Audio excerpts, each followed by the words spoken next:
Angus found the events of the day difficult to put out of his mind. Who was the murdered man? Was the girl with red hair connected to him? But until he saw Ross and Susie, he'd have to leave his questions unanswered. And even when he saw them, he knew there was little they'd be allowed to tell him. Instead, he decided to try and do some writing, get back into a routine after weeks of being on the road. But his heart wasn't in it, and he spent the following 2 days staring at a blank computer screen, pacing his flat, and trying to persuade his brain to cooperate.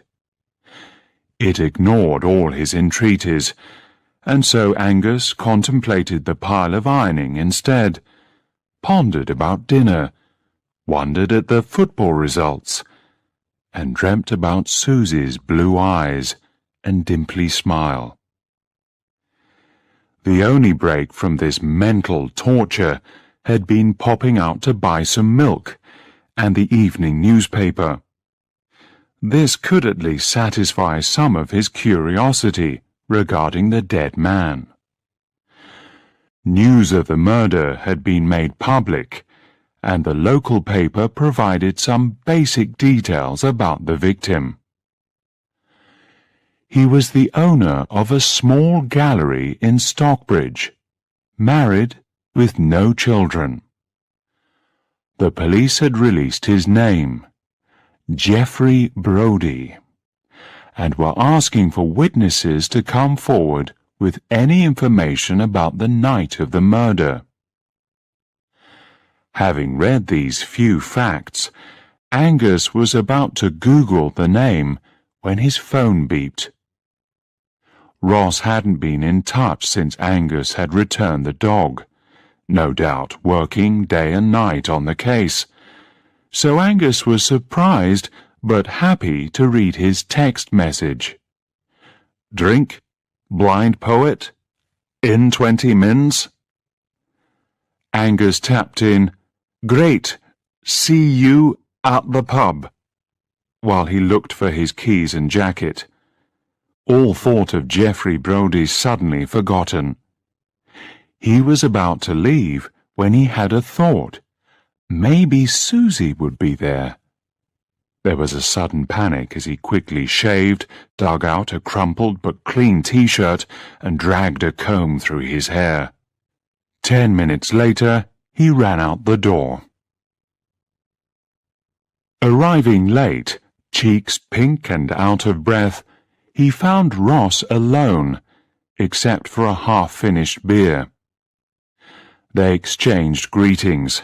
Angus got himself a pint and sat down. "How's it going?" "Well, could be better. It's been mad at the station, as you can imagine. It's not been going well, though we think we've got a lead now. But all these people keep calling with information that turns out to be completely bogus." Angus said sympathetically. "So, what's the theory?" "I can't say much, but, well, let's put it this way. Brodie seems to have had some very shady friends." "What kind of thing? Handling stolen goods? Drugs?" Ross gave a non-committal shrug. Angus was quiet a moment. "So, do you think a deal went wrong or something and ended badly for him?" "Something like that." Angus nodded.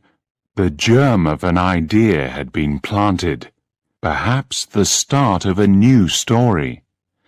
His mind wandered as he supped his pint and looked unseeingly at the familiar poster-covered walls of their favourite pub.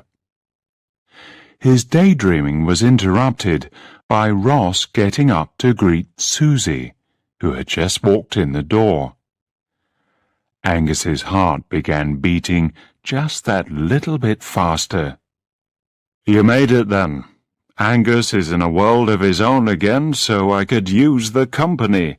Ross grinned. "Same as usual?" Susie just nodded as she sat down with a sigh. "Hi, Susie. Long day?" Angus stammered. Yeah. It's been non-stop." She did look tired, but Angus would never have let on he thought this. They were silent while they waited for Ross to return with her drink. "Thanks," was her reply, when Ross brought over her G&T. She took a sip and finally smiled. "That's better. So, Angus, how are you? What have you been up to?" With that, the conversation started up again. A few hours later, as they stood on Buccleuch Street, ready to go home, Angus remembered the girl. "Ross, mate, I meant to tell you, there was this girl, had amazing red hair, standing watching at Arthur's seat the other day. And, well, I saw her again and overheard her talking. Something about it being good he was gone. Do you think she had anything to do with the murder?" Ross thought a moment, but then shook his head. "I doubt it. She could have been talking about anything, but I'll get someone to look into it, just in case." "Okay, night then. Night, Susie."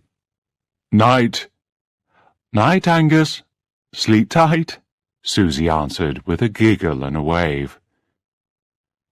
Angus went home, feeling happy to be back in Edinburgh and to already have a vague idea for his next book. Chapter 5. In the cold light of day, the story idea still seemed to have potential, but Angus knew he would need to do some research before he could start building on it. He jotted down a few notes, but quickly turned his attention to Google and Wikipedia, surfing for anything he could find on gallery owners, contemporary painting, and the Edinburgh art scene. As a child, he'd loved reading, losing himself in new worlds, which couldn't have been more different from the reality of his island life. He'd also written short stories and poems, but it was only when he started writing his first novel that he felt he'd finally found something he was good at. Nevertheless, the amount of research involved had surprised him, but had also thankfully turned out to be a pleasant, if sometimes frustrating, task. At the moment, though, he could relax and enjoy it.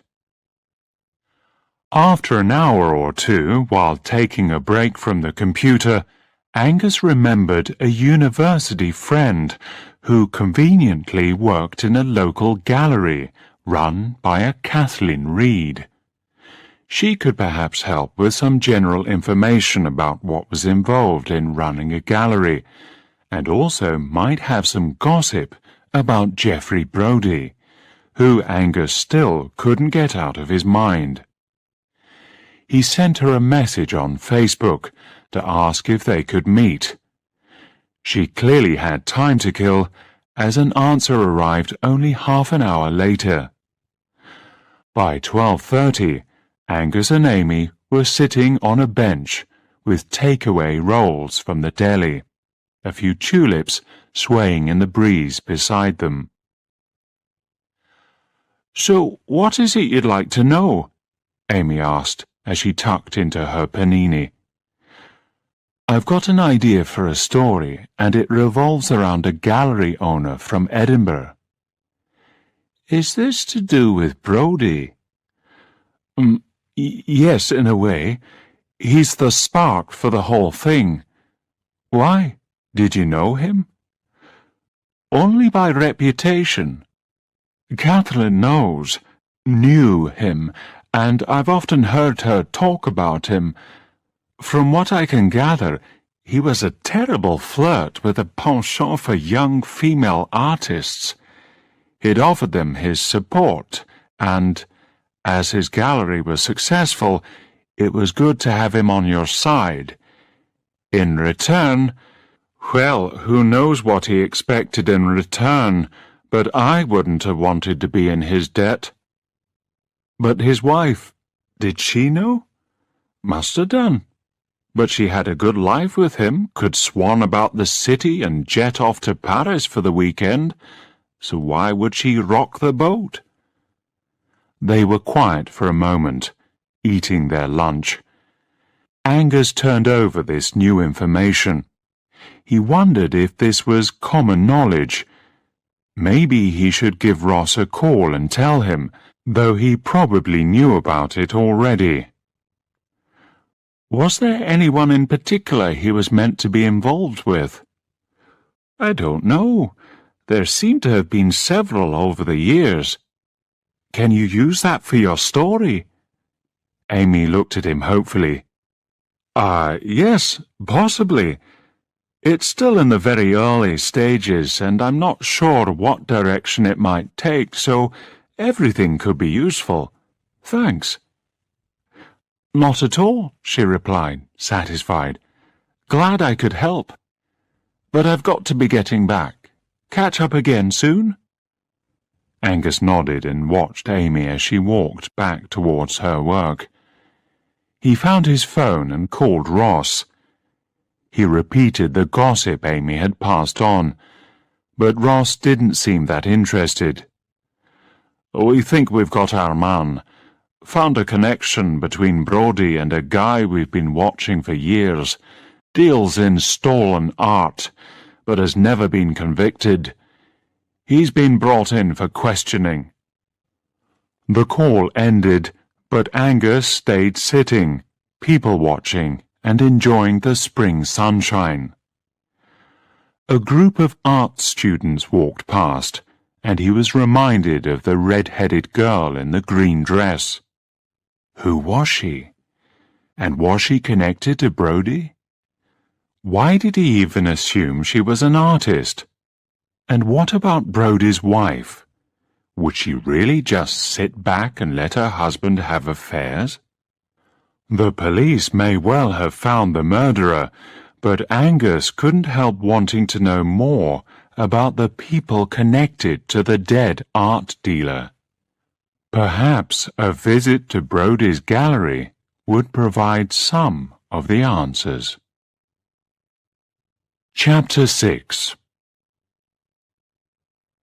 As the sun burned through the morning haar, Angus set off on foot in the direction of Stockbridge, the arty area of the new town.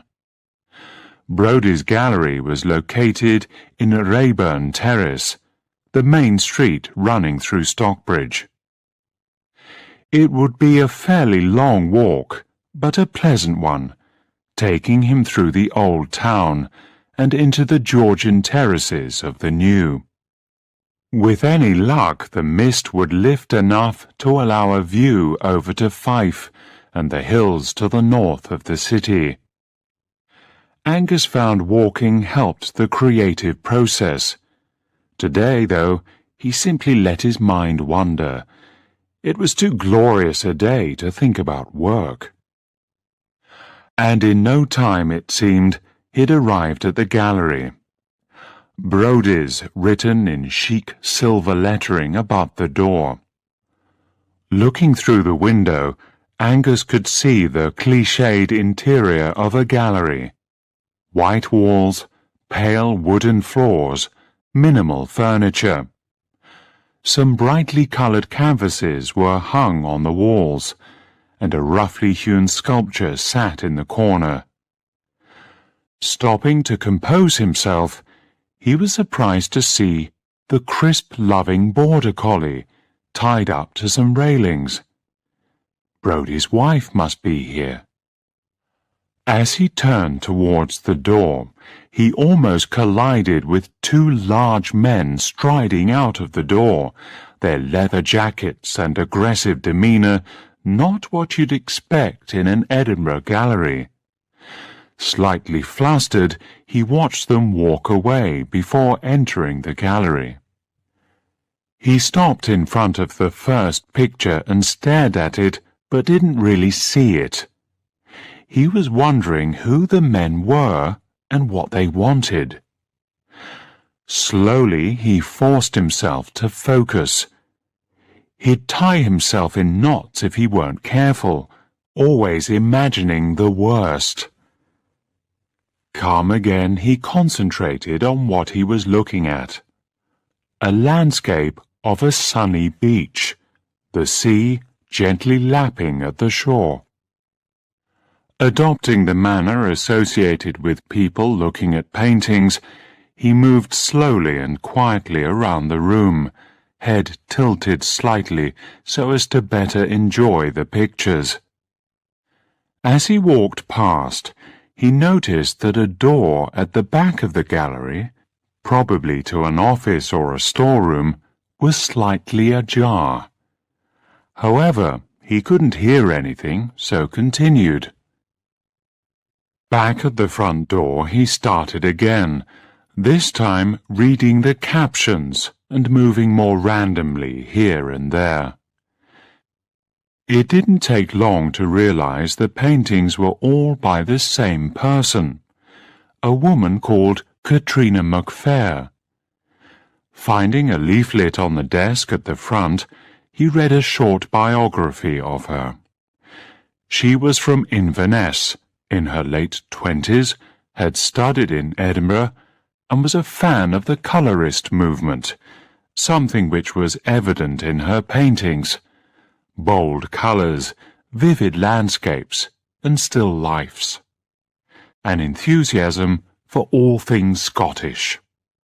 There was no photo of her, but Angus couldn't help wondering if this was the girl with the red hair. Deep in thought, he was startled by a voice. "Hello, I'm sorry, I didn't hear you come in." He recognized the tall woman as Mrs. Brodie. She was expensively dressed and could have been anything between 40 and 60. She looked poised and steady, but a slight redness around the eyes and nose belied this. She also didn't look too happy to have a visitor. "Hello, the paintings caught my eye, so I came in for a closer look." He stopped and waited for a reply. Mrs. Brodie turned to look at the painting nearest them, a brief appearance of pain on her face. Is everything all right? You look... I'm sorry." Angus reached out a hand towards her. He suddenly felt very guilty for intruding on this woman's grief and misfortune. He was ashamed of letting his curiosity get the better of him, but didn't know how to put it right. She had now completely turned away from him, her hands held up to cover her face, clearly trying not to cry. "Should I go?" "I should go." Angus took a step towards the door. No, please stay. I'm sorry, I just need a moment. Please, have a look around." With her head bowed, she walked back to the small office. Angus hovered, unsure of what to do, but as she had left the door open, he took a few steps towards it. He could see her sitting at a small table, and on the counter beside her, a kettle and some mugs.